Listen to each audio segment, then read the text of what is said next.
Hello friends, welcome to செல்வி சமையல் channel. இன்னைக்கு அவலில் சக்கரை பொங்கல் செய்கிறது எப்படின்னு பார்க்கலாம் வாங்க. நான் இந்த டம்ளரால் ஒரு டம்ளர், நீ கப்பு எது வேணாலும் எடுத்துக்கலாம். ஒரு டம்ளர் பாசி பருப்பு எடுத்து ஊற வச்சுருந்தேன். இதில் தண்ணி நம்ம இப்போ சேர்த்துக்கலாம். 1.5 டம்ளர் தண்ணி சேர்க்குறேன். அதே டம்ளர்லேயே கரெக்டாக இருக்கும். தண்ணி சேர்த்துட்டு இப்போ நம்ம குக்கரில் வச்சு இதில் ஸ்டவ்வில் வச்சு வேக வச்சு எடுத்துக்கலாம். பாசிப்பருப்பு வேகும் பொழுதே இந்த சைடு நல்ல பெரிய ஸ்பூனால் நெய் நான் ஒரு ஸ்பூன் சேர்த்துருக்கேன். இதில் முந்திரி திராட்சையை வறுத்து எடுத்துடலாம்.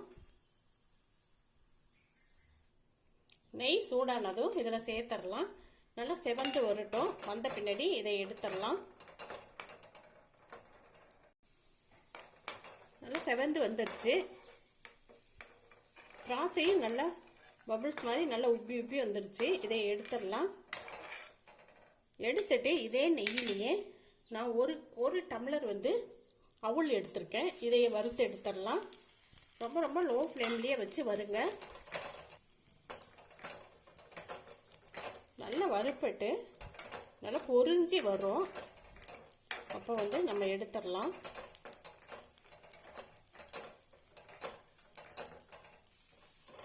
அவலில் செய்கிற சக்கரை பொங்கல் நல்ல டேஸ்ட்டாக இருக்குங்க.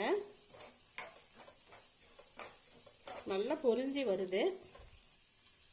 நல்லா வறுபட்டுருச்சு. இதை எடுத்து ஒரு பாத்திரத்தில் சேர்த்துடலாம். அந்த சைடு நம்ம வச்ச பாசி பயிறு வெந்துருச்சு. பாருங்க, நல்லா வெந்துருச்சு.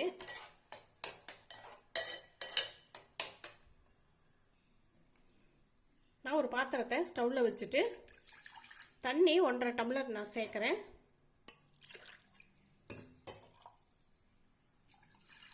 கொதிட்டோம். தண்ணி நல்லா கொதியுது. நம்ம வறுத்து வச்ச அவலை இதில் சேர்த்துடலாம்.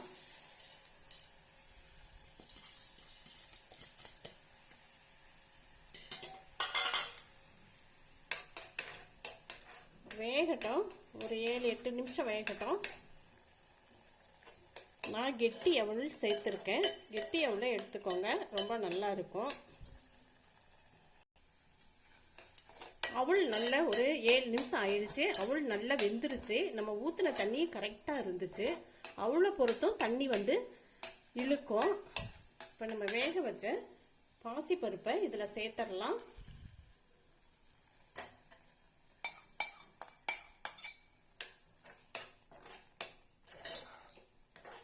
ஒன்றா மிக்ஸ் பண்ணி விட்டுறலாம்.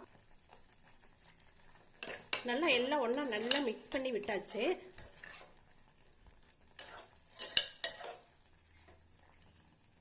நம்ம பொடிச்சு வச்ச வெல்லத்தை சேர்க்குறேன்.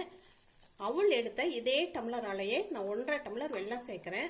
உங்களுக்கு இனிப்பு அதிகம் தேவைப்பட்டால் இன்னும் கூட 1/2 டம்ளர் நீங்கள் சேர்த்துக்கலாம். இந்த வெல்லம் நல்லா கரையிட்டோம்.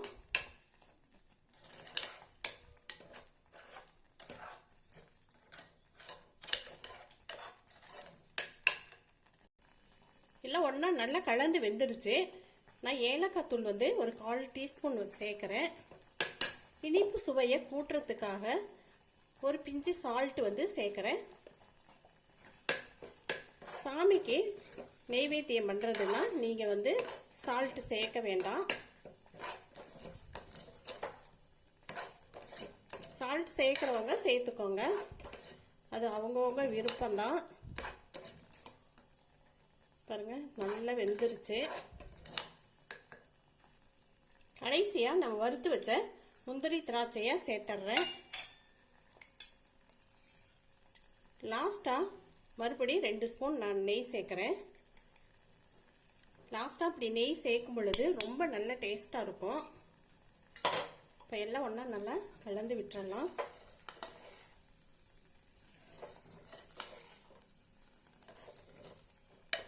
நல்ல சுவையான அவல் சர்க்கரை பொங்கல் ரெடி ஆயிடுச்சு. இதை எடுத்து ஒரு பவுலில் வச்சிடலாம்.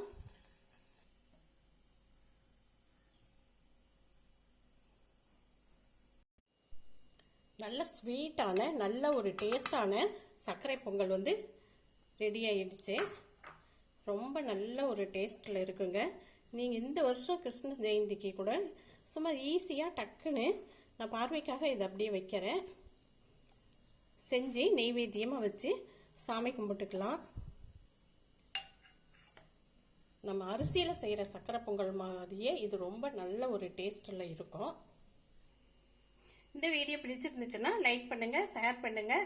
இதுவரை சப்ஸ்கிரைப் பண்ணாதவங்க சப்ஸ்கிரைப் பண்ணுங்கள். பக்கத்துலேயே இருக்கிற பெல்லை டச் பண்ணுங்கள். நன்றி.